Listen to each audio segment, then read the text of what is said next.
Paulo aos Colossenses, percebemos que Paulo doutrina a igreja, ou seja, ele ensina a igreja, a partir do capítulo de número 1, quando Cristo é o centro de todo o evangelho.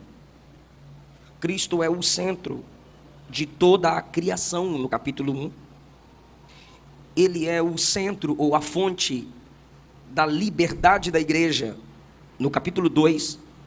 E esta liberdade se trata da não necessidade de submeter-se aos costumes da lei para se ter certeza da salvação. Cristo é supremo sobre a criação, Cristo é supremo no evangelho. Por causa de amar Cristo, Paulo deixa isso claro no capítulo 1, é por isso ou por ele que o Pai nos ama. No capítulo 2, Cristo, o supremo no coração do Pai e o centro do evangelho, é a fonte da nossa libertação.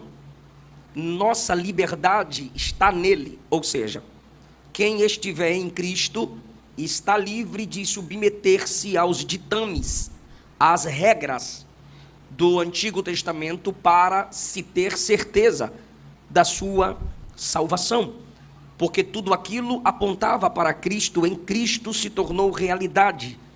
Pela nossa fé nele, tomamos posse daquilo que era simplesmente símbolos. Por exemplo, o tabernáculo era a representatividade da habitação de Deus entre o povo. Mas depois da encarnação de Cristo, quem era o tabernáculo de Deus entre os homens? Jesus. João capítulo 1, quando diz que Jesus habitou entre nós, irmãos, eu estou pregando numa carta paulina, e se você não me der a sua atenção, vai ficar difícil da gente se identificar na pregação da palavra. Se possível, se esforce para focar aqui na minha pessoa, pois é daqui que vai sair a pregação. Amém? Amém, não? Dizendo que no capítulo 2, Cristo é a fonte da nossa liberdade, ou seja, em Cristo somos livres da necessidade de nos submetermos às regras da lei para termos certeza da salvação. Paulo diz que somos livres nele, ou seja, quando cremos em Cristo como nosso único Senhor e Salvador, não há mais uma necessidade exigida da parte de Deus que venhamos nos submeter aos costumes do Antigo Testamento para termos certeza da nossa salvação. E eu dei um exemplo, o primeiro exemplo, tabernáculo. Era necessário que todo homem se aproximasse do tabernáculo, viesse até o sacerdote, oferecesse um animal para que esse animal fosse morto pelo pecado daquele homem que trouxe o animal. Mas em João capítulo 1 diz que Jesus habitou entre nós. A palavra habitou ali é tabernaculou.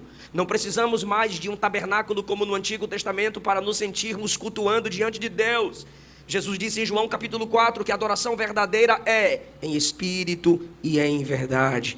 A adoração verdadeira independe de um lugar. Pastor, então para que a gente tem o templo? Para que a gente tem o prédio? Para te proteger da chuva, do sol. Para a gente prestar mais atenção no culto, no pregador, no louvor e para não incomodar a vizinhança. Para a gente ter um local fixo, para termos mais liberdade, para cultuarmos ao Senhor.